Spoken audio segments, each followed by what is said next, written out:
Hey, Internet. Welcome to the first vlog that is going out live on the modernsamurai.tv page instead of the regular, my normal personal timeline.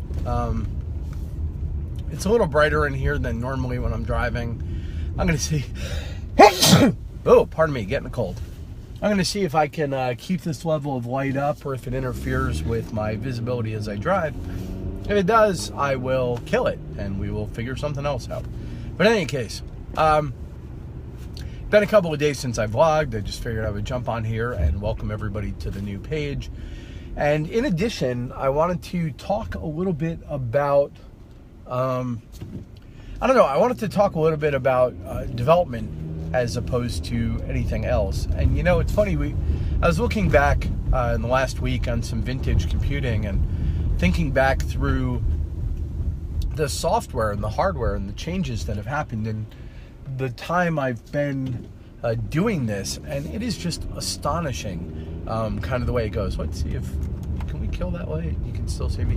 All right, you can see me. It's not perfect, but here I am. So yeah, it's really kind of intriguing how, I don't know, when I started, the first computer I really had significant access to was a PDP-11, a DEC PDP, maybe a Mini 10 or Mini 11 at my high school. And, you know, they had one and 3 video terminals and 1 paper terminal.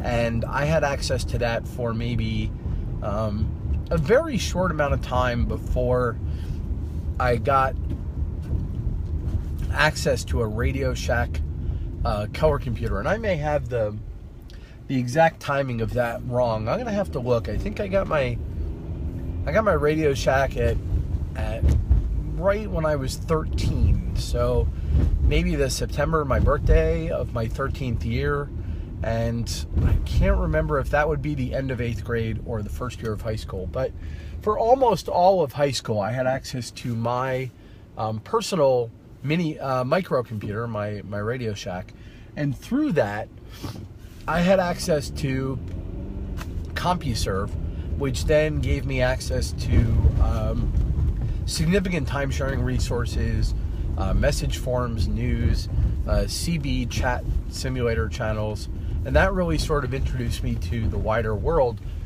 And then I used that to deal with bulletin board systems, and that got me involved in the computer enthusiast community. Meanwhile, at my high school, I was using their mini computer to get a handle on time sharing and multi-user systems.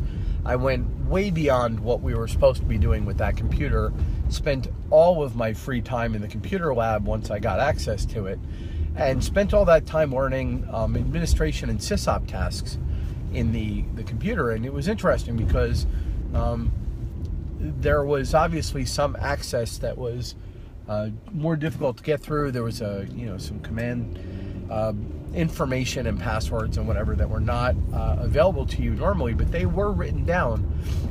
And if you climbed over a particular partition, you could get into the office and the computer lab, and then it was possible to reboot the machine and get more access and whatever. And I spent a fair amount of time doing that sort of silliness. I ordered all the manuals for the computer direct from DEC, and or Data General, and I had manuals from DEC. I had manuals from Data General. I would, pore over old Sun manuals that I found on secondhand stores and whatever. It was all very interesting. And in the meantime, I'm working with the Radio Shack color computer and using that at home to sort of really get a handle on programming. And very quickly, for the color computer, there was also the option for an operating system called OS 9, which came about during the color computer's lifetime, which was a multi-user time-sharing, real live, full-on operating system for the 68000 processor. The 6809, which was what that was built on. And it was very interesting to see how sort of all that came out. And then after that, my first big real computer love affair probably hit with the Commodore Amiga, which I graduated to. So I bypassed the Ataris and whatever. I went Radio Shack color computer to the Commodore Amiga, and that was a full-on interrupt-driven multitasking operating system. Buried in the middle of that was a certain level of modern microkernel architecture, which I really had a chance to look through. They published manuals with basically the source code for the operating system and all the API documentation, and it was just lovely to really have that sort of access to a machine that at the time was incredibly powerful and advanced. The the co-processing chips and whatever really sort of made things interesting. So that was before the IBMs came along, and I don't really know what sort of got me thinking about this, but if you're out there and you're watching these and you've been sort of involved in computers for a long time, I would be really interested in the comments if you wanted to jump in with what you started with.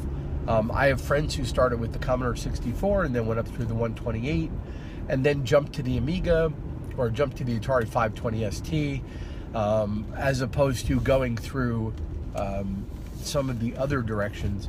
I know a guy who had a mini time-sharing machine, a 4-processor card machine. I know others who basically jumped right into the IBMs. And by the time I got around to the IBMs, I then spent years building multi-user, multitasking systems on MS-DOS, which you would think would be impossible, but wasn't, with judicious use of the right software and 386 co-processing cards and hardware memory management units for 286s. But it was when the 386s came out that things really caught on. Anyway, we'll talk about more of that later. As you can tell, I'm pulling into my driveway, and we all know what the driveway means. But I figured I would take a second on my way home tonight and talk about that. I'm probably going to be doing a herd watching episode tomorrow. Maybe where I'm pulling another video and doing graphics and whatever. So we'll see how that works out.